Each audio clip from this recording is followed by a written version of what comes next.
Okay, we're live.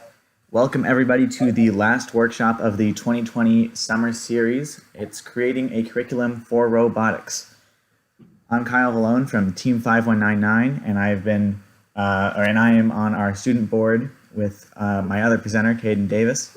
Hi everyone. Go ahead. Yeah, we're both experienced with creating curriculum for our team, and I've also worked on creating curriculum for biology and just in general STEAM workshops for two nonprofits. I'll let Caden introduce himself now.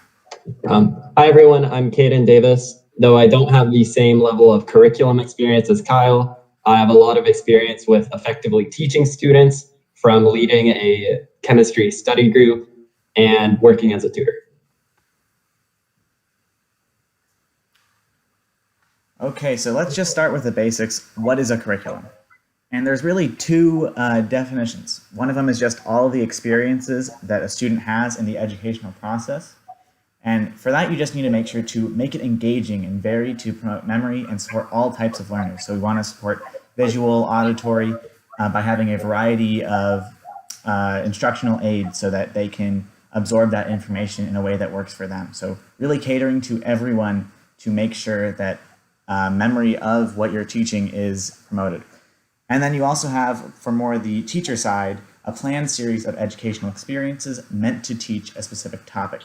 So here we have lectures, videos, demonstrations, hands-on opportunities, assignments, tests, and guided practice. So those are just some of the examples of those educational experiences that can be used to create a curriculum from the educator's end.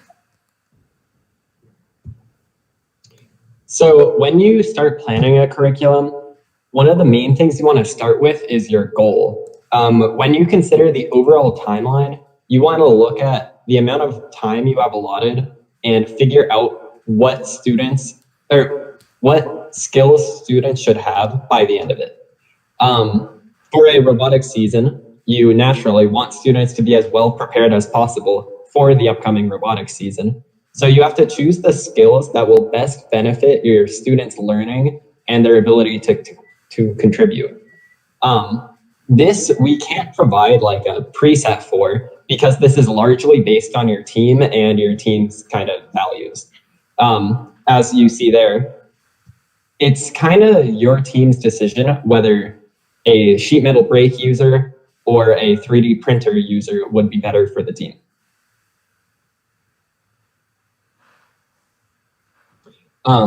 So there are a couple different types of learning that a curriculum can have. Guided learning is basically what you'd expect of a classroom environment. It's a typical lesson plan with a lecture or a supervised lesson. In this, the instructor and the students work hand in hand. Then the next kind is student-based learning. This can be two types, either group projects or like an independent research report or a research project. This is a lot of like homework almost. So those are kind of the two main types. Now, if Kyle wants to move on. Yeah, and I'll add a couple to guided learning and student-based learning, and then we'll talk about independent learning. So an important tenet of guided learning is that students can check their work and ask questions because they have the full support of their instructor. It's where you're going to be doing most of the conceptual learning. You'll be getting that from guided learning, and then you'll be able to apply it to the other two groups, where student-based learning and independent learning. Of course, in student-based learning, it can also be very similar to independent learning, in which the student would be applying the concepts to learn further about their further in their studies. And then the individual learning can test those student abilities and allows them to demonstrate their skills in addition to having them apply them. And an example of that might be a group assessment, where you can take it with a group to be able to fill in those knowledge gaps that might be present. You'll be able to figure out where they are while you're working with a group in a low stakes environment. But it could also be a group project where everyone's doing their own sort of thing, but they're all learning from, for instance, each other's designs or each other's presentations. So now independent learning, you're giving the students all of the resources needed to learn on their own time. So it could be a video series, it could be an independent work packet. There's a variety of things you can give to them to have them be able to learn whatever your desired outcomes are on their time. Now, it's still helpful to provide an instructor for support, because students might hit a wall and they might require some additional help. They might not be able to overcome this obstacle, or there might be a learning gap that they're just not getting that they need some instructor help on. So that could just be like they can't figure out where something is in a specific program they need to use, and the instructor needs to say, oh, it's just this tab in this program. Or it could be as advanced as them not getting it on a conceptual level, where they might need one-on-one time with an instructor to hammer that out and be able to progress in their independent studies. I'd say this approach is best for CAD and programming, because they require a lot of experience in independent troubleshooting in a virtual environment. A lot of CAD and programming just tend to be being able to fix your mistakes, or be able to approach it from really a creative lens to be able to have your final outcome meet what your expectations are, if that makes sense. So really that is a lot of independent work. And while you might still have a programming group or a CAD group, a lot of it relies on the individual skill in that area, their ability to have all the knowledge to be able to complete their job effectively. Next slide. And one final note is that well-guided learning is very effective at teaching. Student-based learning and independent learning are much better examples for the students of how the actual season will be run. Because during the season, they aren't going to be sitting through a lecture, they're going to be trying to complete some task. Yeah, and so now we're going to compare the two types of curricula, if you will. So for the common curricula, it teaches all students the same information and knowledge. This is just a standard set of curriculum that every student is going to receive. And these curriculum can be made out of those other prior types of curricula experiences, that student-based guided learning and independent. All of that can be incorporated into a common curricula, but it's the same curriculum delivered to all students. And this means that all students will come out with a baseline level of knowledge in all of those fields. And this is good for some students. Some students like this approach. They like being a jack of all trades, and they want to be a generalist throughout the season.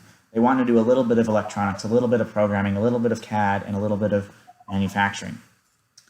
So really it is a approach that honestly should be a standard to start with training students. It's that basic level of training that allows students to do low-level skills that are still necessary for the robot, but they might want to be more advanced, which is where the SubTeam specific curriculum comes in. I'll let Caden talk more in depth about that. Yeah, SubTeam specific curricula you'll likely see as you progress further along in students' learning, because it lets students specialize with in-depth knowledge. It really lets students get the breadth and the depth of technical expertise if they ever want to lead the SubTeam for themselves. The benefit is that students become, like, they are able to excel in a couple fields and become very proficient in those, but they might not be as skilled or as well-versed in other fields. Another flaw is that if you immediately approach students with a SubTeam specific curricula, students likely won't know exactly what they want to specialize in. So here we get a bit more into the issues with different types of curricula. So if you have a common curriculum, the main flaw of this is that you'll have a lot of students who can do all the basic tasks, like every student knows how to solder, every student knows how to make a gearbox, but you'll find that they lack some of the higher level technical or just other skills needed for that field. Like, while they do know how to make a gearbox, they don't know how to find the ratio of gears that they need to accomplish some task. A SubTeam specific curriculum, on the other hand, can lead to gaps in students' knowledge just because they become focused on one field without considering that the robot is all of those fields combined. And I really like this example.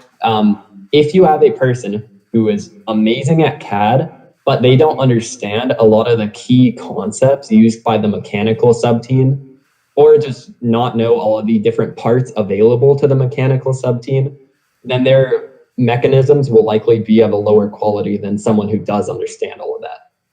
And one of the main ways to mitigate both issues is to kind of combine the two types. So we partially brought this up before when we said how at the start of the season, we have a common curriculum. And as students learn more and figure out where they want to go or what they like best, you can start having them get more specialized. And that helps produce students that are both pretty well-rounded, but also are able to do higher level work in certain fields. Yeah, and that's exceptionally important just to make sure that you have a well-rounded team in all areas, but you also have the members that need to do all your specific tasks. So making sure that you have students be able to separate into those sub-teams, but still understand what's going on everywhere else in the robotic system, that's extremely important to make sure you have a strong and functioning team. And so obviously we've sort of touched on them, but you need to think about the connections students should be making. Between those different sections in a common curriculum, you need to have the student making the connection between, for instance, CAD and manufacturing. If they don't identify that a mechanism has to be serviceable, then you're going to have a lot of issues during season when you're trying to do a quick bolt change or you have to switch out a part. If they aren't designed to have manufacturing in mind and having the robot operate in a high-stress, high-risk environment, then you're going to have a hard time being able to quickly maintenance in the pits. So it's very important that all of the students understand what connections they should make to other sub-teams. And while you as the instructor might be able to extrapolate a concept, the beginning students need help structuring what to connect to at first. And so that example that I just talked about with CAD needing to know mechanical so they know where parts can go, and that even extrapolates to electrical as well. CAD would need to know that, hey, there are wires connected to the motor, even if that doesn't show it in their CAD design, and they have to have space for that. That's extremely important. And so you have to touch upon the interdisciplinary connections. And that's extremely, extremely important for robotics. I can't stress that enough. And we'll show another example on the next slide. So here's just an example of interdisciplinary connections. If you're tying digital drawings in a CAD program to practical applications with a manual mill, you have to be able to show what consideration you have to have while making the drawing in CAD. And if you can see in the picture, the bottom one, there's a zeroed point at the top left corner of that part. And it doesn't exactly matter what that part is, it's just an example, of course. But zeroing the part properly in the drawing will help your machinists be more effective and efficient because they'll be able to not have to recalculate everything if you've zeroed it, for instance, in the middle of the part for some reason. You'll be able to have everything set up in a standard process to allow your team to be efficient. But how do you have students understand this and recognize it? It's simply by just telling them that we do this end for a specific means. It's not a random technicality. It's done to promote an effect. So in this case, zeroing the part properly in the drawing will help your machining team be more efficient. Providing that reason reinforces memory. So explaining why your team does those specific things is extremely important to make sure students understand why they're doing it. They're not just sticking it to the man, they're helping their team run better, if that makes sense. So when you make a curriculum, another consideration is that new students will have different levels of knowledge. You could have a student come in who's very interested in robotics, but doesn't really know even how to use a drill. But you could have another student come in who has been programming with FLL for 3 years, already has learned a fair amount of Java. You need to be able to keep the advanced students interested without overwhelming inexperienced students.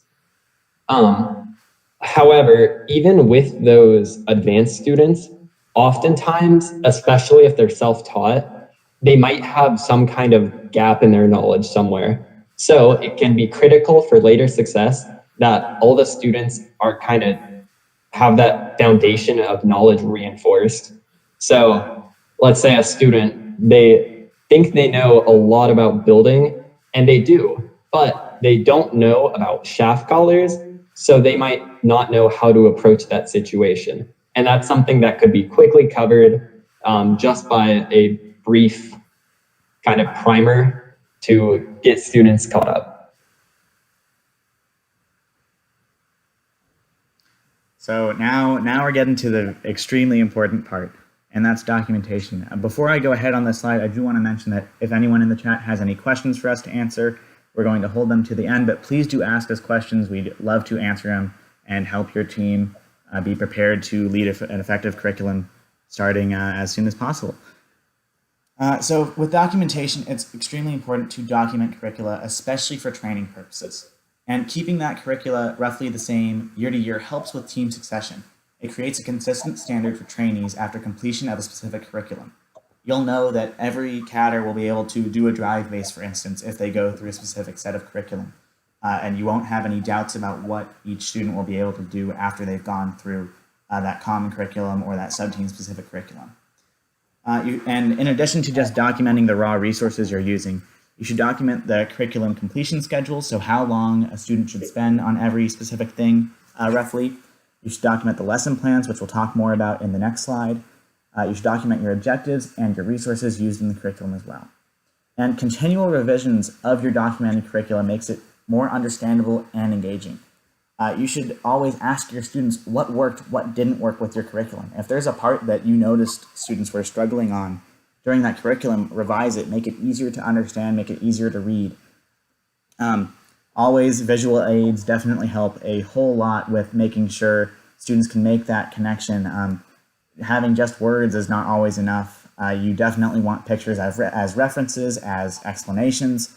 It's extremely important to include those to make sure that's all set up. And also, because you are the instructor, you're in that higher position of authority, the documentation that you give to students, those assignments, those independent work packets, etc., those must be held to a higher standard of language and grammar. Otherwise, it's going to appear half-baked. So you really want to make sure you have all the words spelled correctly, capitalize the beginnings of your sentences, make sure you have periods where you should have periods. Just basic English standards. Just make sure they're all perfectly done for your curriculum, so it gives your curriculum that ethos, that you know what you're doing. So we have a couple slides on lesson plans. We'll show the example next slide, but I'll go over what is going to be in them in the next, or in this slide. So the building block of any curriculum really is the lesson plan, because that lays out what you're going to do as the instructor that day. And you can it's perfectly fine if you want to publicize your lesson plans to the students. It's not a required thing, but if you want to give them a calendar of what they're learning and what they should take away from those lessons, that's very important. I know a lot of schools have started having teachers put students will be able to on their board and have a targeted objective for every day. And a lot of teachers, at least where I am, they don't fill that out. But having the students know what they need to learn puts the responsibility on the student to be able to make sure that they have all the information they need. And communicating that as the instructor to the student is extremely important to make sure those takeaways are met, those desired outcomes are achieved. And so the lesson plan for the instructor is beneficial for ensuring that each class day or instructional time achieves its primary goal, and it helps prevent class days from feeling wasted or unproductive. Making sure you have those goals, those target objectives for every day, and you have a well-defined plan before you start teaching, that's extremely important to make sure you have a well-run classroom. As much as I like to wing it occasionally, you need to have a plan before you walk into the classroom that day or start your meeting with students. It's really important for training. It's really important for just general meetings, even beyond just teaching. So being prepared, having an agenda, having that lesson plan, that's super important. And so setting up a schedule of lesson plans before beginning to teach a curriculum is imperative. You want to have that calendar diagrammed out before you start teaching. You have your objectives, you have all your meeting time set up. That's important. So the components of the lesson plan, that's the last part of this slide. You'll definitely want to have your date when you're going to be teaching it, whether it's an exact date like December 12th, or if it's just, well, this is day one of the curriculum, this is what we'll be doing that day. Either is fine, just having a defined way to know when you're teaching and when it will be finished teaching. And then you should have the lesson title just so you know what you're pulling out of the file cabinet when you start. And so students know what they're learning as well. It should be a short title most of the time, just to make sure that you have that as a target And the lesson title can kind of play into the target objective as well. The lesson title should communicate what your target objective is, what you're going to be learning about. And that target objective should set out the skills that students are expected to learn by the end of the lesson. And it should be tied in, obviously, to the lesson title to make sure that you are consistent between the two. But the target objective should be that more specific extrapolation of the lesson title, what's going to be learned, what is expected of the students. And then you definitely want to document what your required materials and resources are. Just so if students are learning at home, if it's an independent thing, they'll have those all prepared.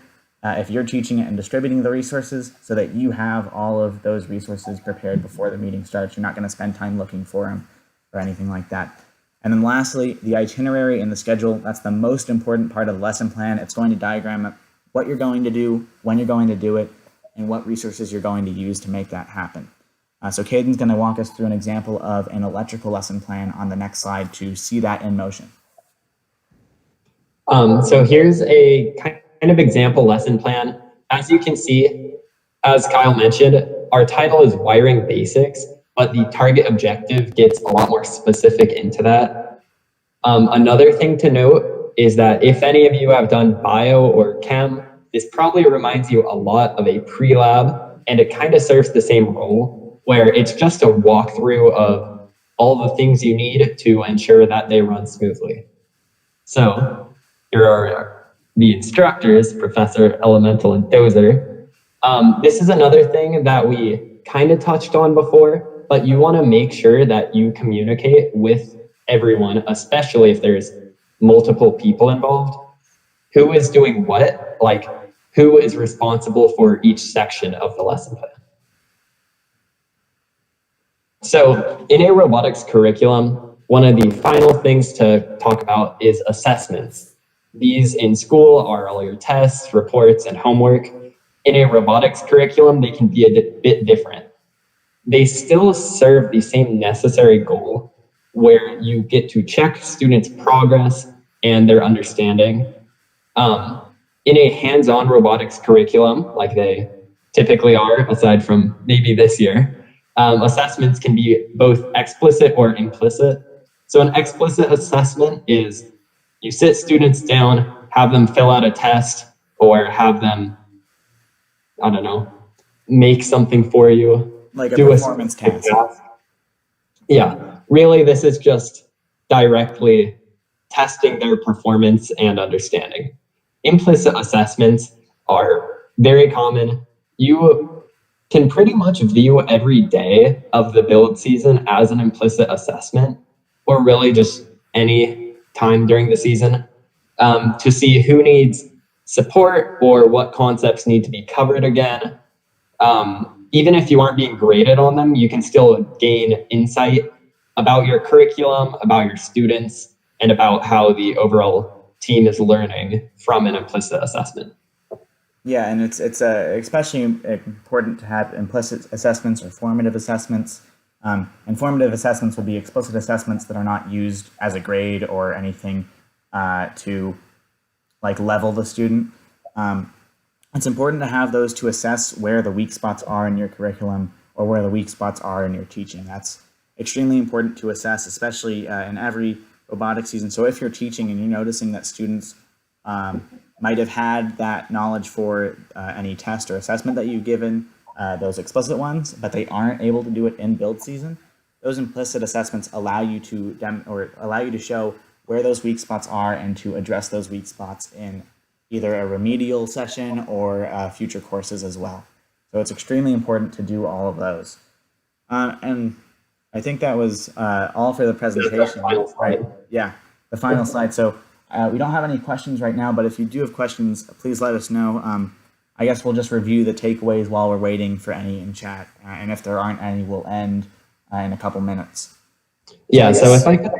Oh, do you want to go first? Yeah, I'll start real quick. So really the big takeaway is you want to, or the best practices for structuring your curriculum is to have that common curriculum at the very beginning of your off season or whenever you're starting training, and especially with new members. That's very important to have everyone be on a common ground by the end of their original training.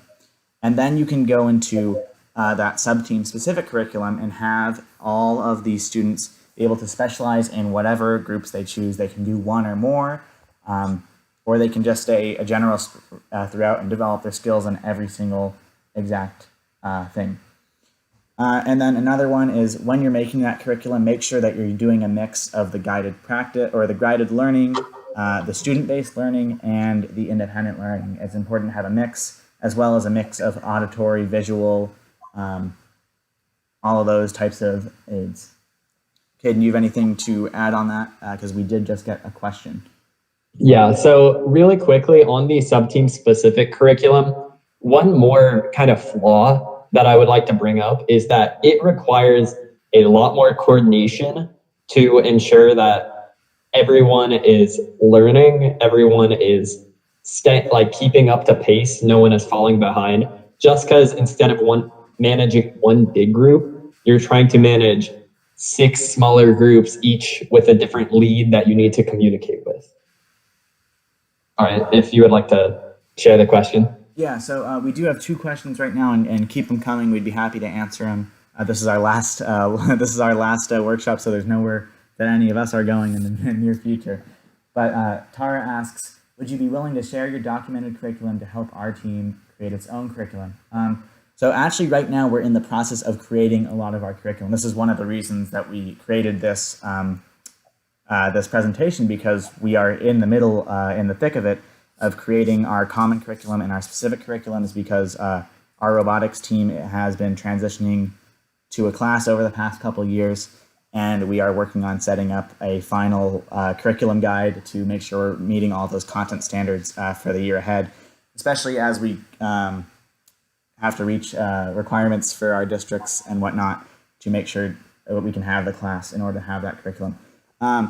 Really, the one that we have almost completely done right now is the CAD curriculum. I was the lead designer on that one, and over the past year, I've led it 3 times, and we've been revising it.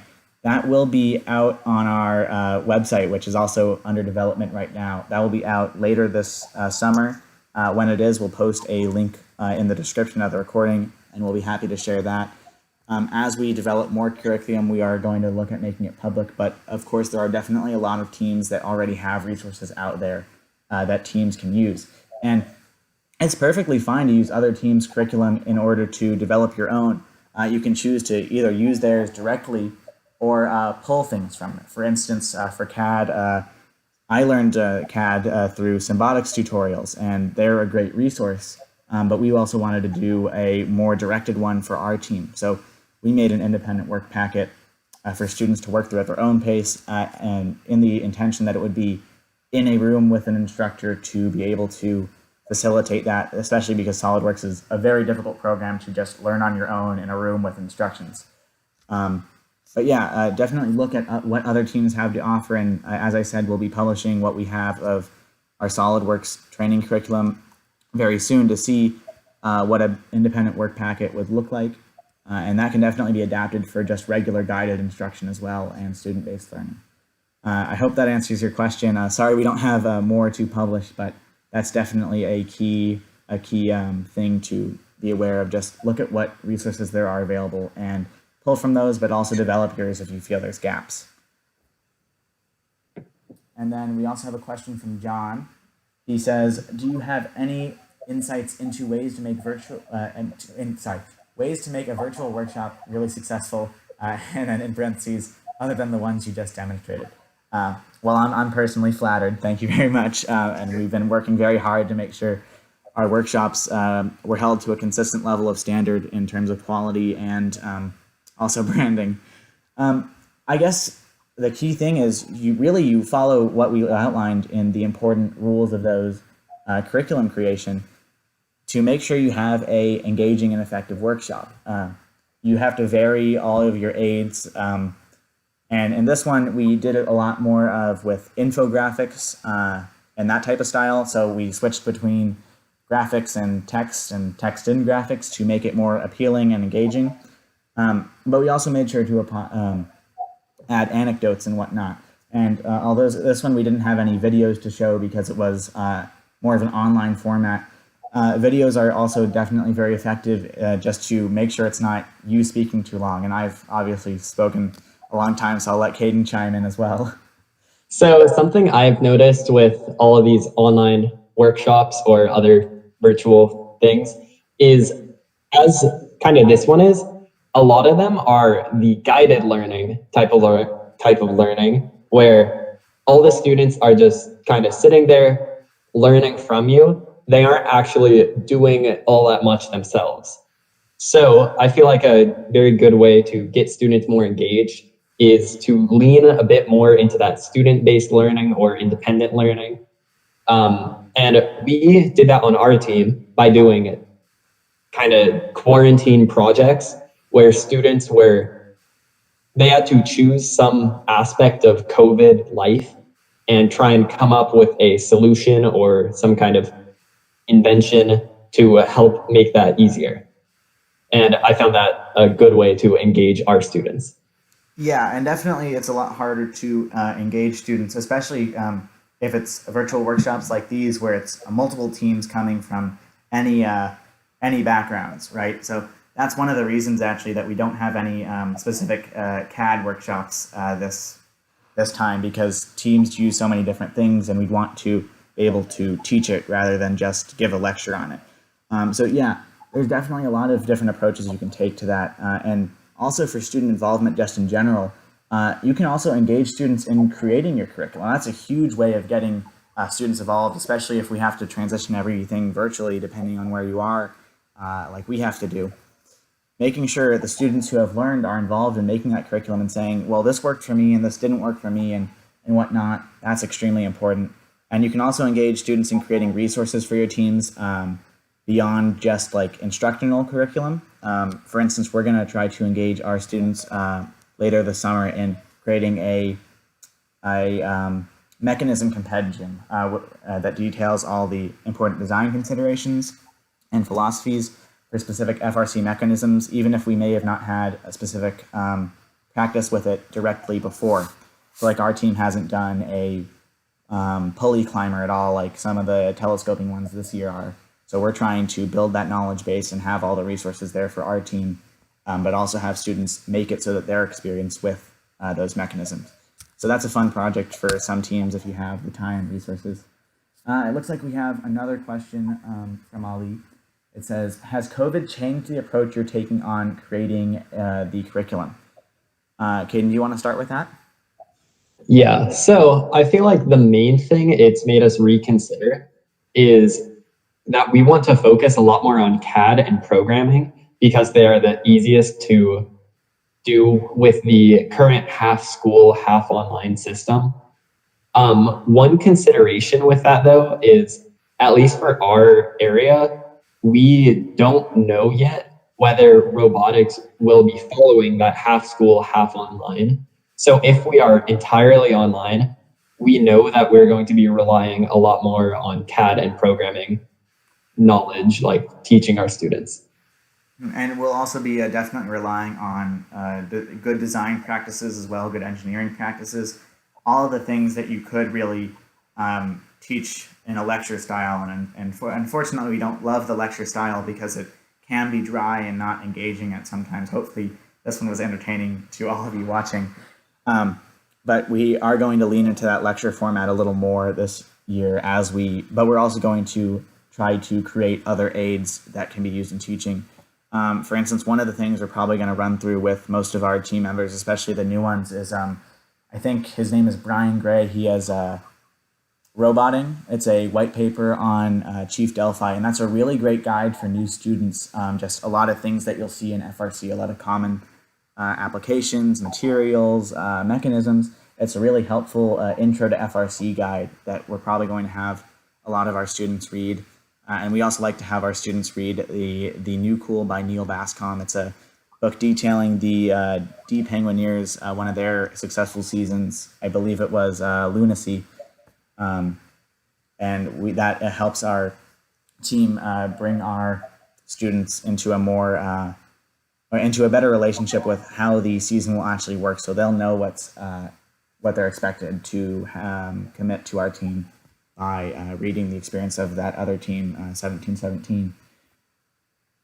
So that's where we're going to go with most of our first semester for training.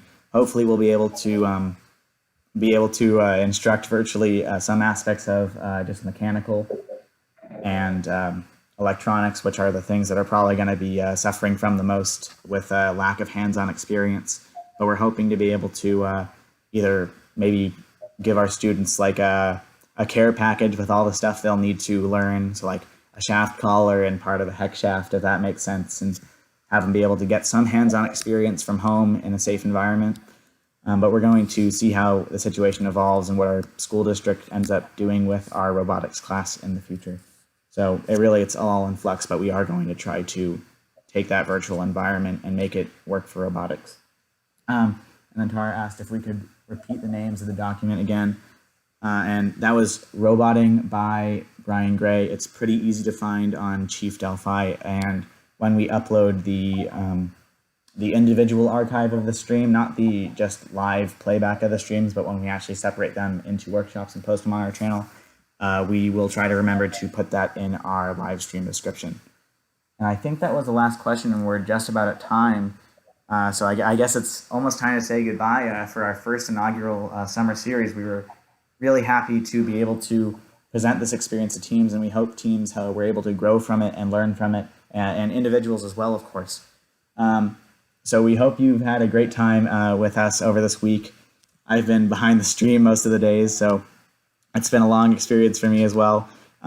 So thank you guys for coming out and watching our stream and supporting our stream. We're really happy we were able to bring this educational opportunity, and we really hope that we've helped teams grow from it, and we'll hopefully look forward to seeing you guys next year. So thank you very much for coming to the summer series and watching us over these 5 days. I guess Caden and I will say goodbye for now, and we'll sign off. Yeah. Thank you. See ya. Okay. See you guys. Yeah. Hope your teams do well. Good luck. Good luck.